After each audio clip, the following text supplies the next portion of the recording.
Topic पे आते हैं पहले Q1 मिसाइल क्राइसिस वाले पे। देखिए, अमेरिका जो था उस समय पाकिस्तान का साथ देता था इंडिया के खिलाफ, तो भारत ने भी सोचा कि क्यों ना हम अमेरिका को भी जलाएं, थोड़ा सा हमारे ऊपर सातवां बेड़ा मारने आया था, परमाणु बम मारने आया था। तो उस समय इंदिरा गांधी जो थी फिदेल कास्त्रो से मिलने भारत से क्यूबा की राजधानी हवाना पहुंच गई। उस समय नॉन एलाइजिंग मूवमेंट का अध्यक्ष हुआ करता था हवाना यानी क्यूबा, वो भारत को अध्यक्षता सौंपा। नॉन एलाइजिंग मूवमेंट मतलब हम किसी भी संगठन में नहीं है, ना अमेरिका के फेवर में है ना हम रूस के फेवर में है, हम किसी भी गुट में नहीं है, उसे हम गुट निरपेक्ष या नॉन एलाइजिंग कहा गया। उसी को हम तीसरी दुनिया भी कहते हैं। पहली दुनिया अमेरिका और उसके समर्थन वाले देश, दूसरी दुनिया रूस और उसके समर्थन वाले देश, और तीसरी दुनिया गुट निरपेक्ष को कहा गया जो किसी के फेवर में नहीं थे। ये ज्यादातर विकासशील देश थे जिसे ग्लोबल साउथ कहा जाता था। उस समय ग्लोबल नॉर्थ जो थे वो सब विकसित देश थे और ग्लोबल साउथ में वो कोई भी देश विकसित नहीं था। तो ये तीनों एक ही के लिए यूज होता था। अब इंडिया उसको जलाने के लिए कहां पहुंच गए? क्यूबा में। हालांकि हम सब कहीं ना कहीं भले कहने के लिए नॉन एलाइजिंग के थे, लेकिन गौर कीजिए क्यूबा नॉन एलाइजिंग का अध्यक्ष है लेकिन अंदर से रूस के फेवर में है, उसको परमाणु बम लगाने को जगह दिया है। हम भारत वाले नॉन एलाइजिंग के सदस्य हैं, अध्यक्ष भी बने थे। Even Jawaharlal Nehru, marshal Tito, colonel Ahmed Sukarno, ये जब लोगों ने ही मिलकर गुट निरपेक्ष बनाया था, लेकिन हम लोग भी रूस के फेवर में ही थे। तो हम लोग भी अमेरिका को जलाने के लिए यहां पहुंच गए। और भारत और क्यूबा के आपसी संबंध को दिखाने के लिए उस समय बहुत भव्य भारत का स्वागत किया गया था और इंदिरा गांधी को उस समय फिदेल कास्त्रो ने गले भी लगा लिया था। उस समय इसे ग्लोबल साउथ और यूनिटी को देख के दिखाया गया था। हालांकि अभी के समय में जो राजनीति जिस हिसाब से चल रही है, अभी के समय ऐसा होता तो इनको ट्रोल कर देता सब इंदिरा गांधी को। खैर उस समय की राजनीति बहुत मतलब ये चर्चा का विषय बना था। हालांकि उस समय के जितने विकासशील देश थे जो किसी भी पक्ष में नहीं थे, अमेरिका के पक्ष में रहते पहली दुनिया, रूस के फेवर में रहते तो दूसरी दुनिया, किसी के फेवर में नहीं है तो तीसरी दुनिया, ग्लोबल साउथ थे क्योंकि वो विकासशील थे। यही देश आगे जाके जब विकास किए और अपना जब लोहा मनवाए तो वो बने G20। और इसमें भी जो बहुत तगड़े निकले वो निकले हैं ब्रिक्स। ये ब्रिक्स देश है, भारत इसका संस्थापक सदस्य है ब्रिक्स देशों में। अभी तो इसमें बहुत सारे सदस्य आ गए हैं ब्रिक्स देश। ये वही ब्रिक्स है जो अमेरिका की डॉलर की कबर न खोद दिया तो आप कहिएगा। अमेरिका की डॉलर की मोनोपोली अगर कोई खत्म करेगा तो ब्रिक्स देश और ये G20 जो आज से 25 साल 30 साल पहले कभी विकासशील देश तो कभी तीसरी दुनिया, कभी ग्लोबल स्वाइट तो कभी नॉन एलाइजिंग कहे जाते थे।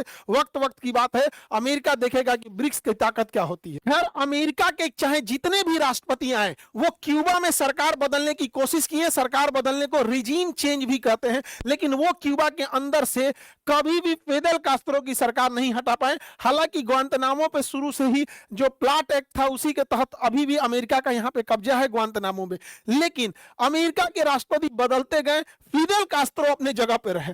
फिदेल कास्त्रो के रहते हुए अमेरिका के 11 राष्ट्रपति चेंज हो गए। हालांकि अगर गिनती करेंगे तो 13 राष्ट्रपति होंगे क्योंकि जॉर्ज बुश 2 बार आ गए थे और डोनाल्ड ट्रंप 2 बार आ गए हैं। तो अगर इंडिविजुअल बात करेंगे तो 11, सीक्वेंस में बात करेंगे तो 13 राष्ट्रपति चेंज हुए, लेकिन क्यूबा से फिदेल कास्त्रो को नहीं हटा पाए। फिदेल कास्त्रो 1959 से 2008 तक टोटल 50 सालों तक अमेरिका के सिधाने रह के अमेरिका का जिंदगी भर विरोध किया और अमेरिका कुछ नहीं कर पाया। आज तक अमेरिका के राष्ट्रपतियों को इसका मलाल है। और जब फिदेल कास्त्रो अपनी गद्दी से हटते हैं और अपनी सत्ता सौंपते हैं 50 सालों के बाद, तो फिदेल कास्त्रो अपनी यह सत्ता अपने भाई को देते हैं। और फिदेल कास्त्रो के छोटे भाई थे Raul Castro. Raul Castro, Fidel Castro जब 2008 में रिटायर हो रहे थे 50 सालों के बाद, तो भैया इनके भाई भी तो उसी एज के होंगे ना, ये दोनों जब लड़ाई लड़ रहे थे तो एज देखिए। तो 50 सालों तक इन्होंने शासन किया और जब ये रिटायर होने गए तो क्यूबा की सत्ता, उस समय कम्युनिस्ट पार्टी थी क्यूबा में, तो इन्होंने अपनी सत्ता 2008 में अपने भाई को सौंप दिया राउल कास्त्रो को। तो 50 साल तक बड़े भैया और 10 सालों तक छोटे भैया, 60 सालों तक तो इन्हीं दोनों भाइयों ने शासन किया क्यूबा के ऊपर।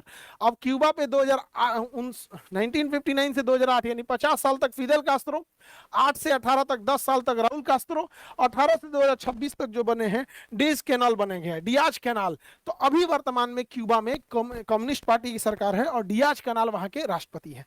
अब अमेरिका इन्हें चारों ओर से घेर लिया है और बहुत दुर्दशा कर रहा है अमेरिका इनकी। वर्तमान में अमेरिका ने क्या किया है क्यूबा को सबक सिखाने के लिए, वेनेजुएला पे पहले ही कब्जा कर लिया है और वेनेजुएला के राष्ट्रपति को ट्रम्पा उठा ले गया है। वेनेजुएला से ही पेट्रोल खरीदता था क्यूबा, अब क्यूबा के पास पेट्रोल की सप्लाई रुक गई है।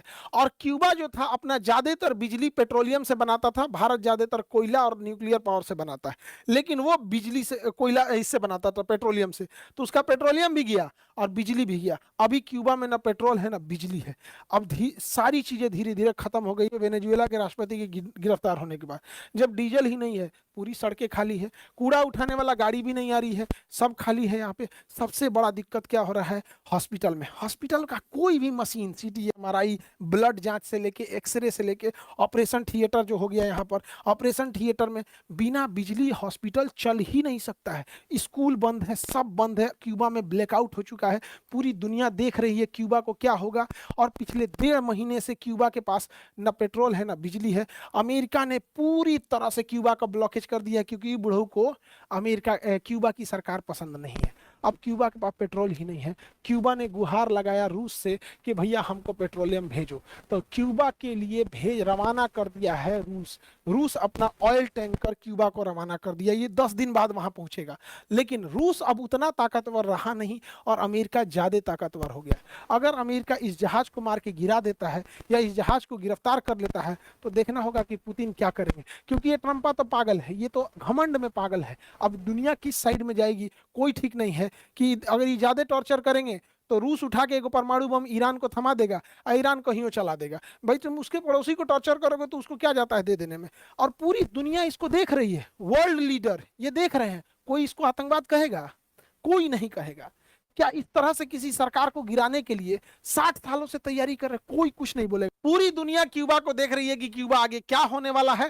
खैर अब आगे क्या होगा, जैसा होगा बताएंगे हम आप लोगों को। और 5 अप्रैल को बापू सभागार में सेमिनार है और ये 2 शिफ्ट में सेमिनार होगा। सुबह मॉर्निंग शिफ्ट में यूपीएससी बीपीएससी और कंपटीशन जनरल कंपटीशन वाले बच्चे आएंगे, और जो इवनिंग शिफ्ट है 2:30 बजे उसमें नीट जेई और जो इस साल हर जिले में जितने बच्चे टॉप किए हैं चाहे वो किसी भी स्टेट के हैं उनको हम आगे की पढ़ाई फ्री में कराएंगे, हर जिला के टॉपर बच्चों के लिए। तो वो भी सेमिनार में आएंगे, चाहे वो 11th 12th या टॉपर नीट के 11th के हो 12th के हो, किसी भी बैच के होंगे, उन्हें हम लोग फ्री में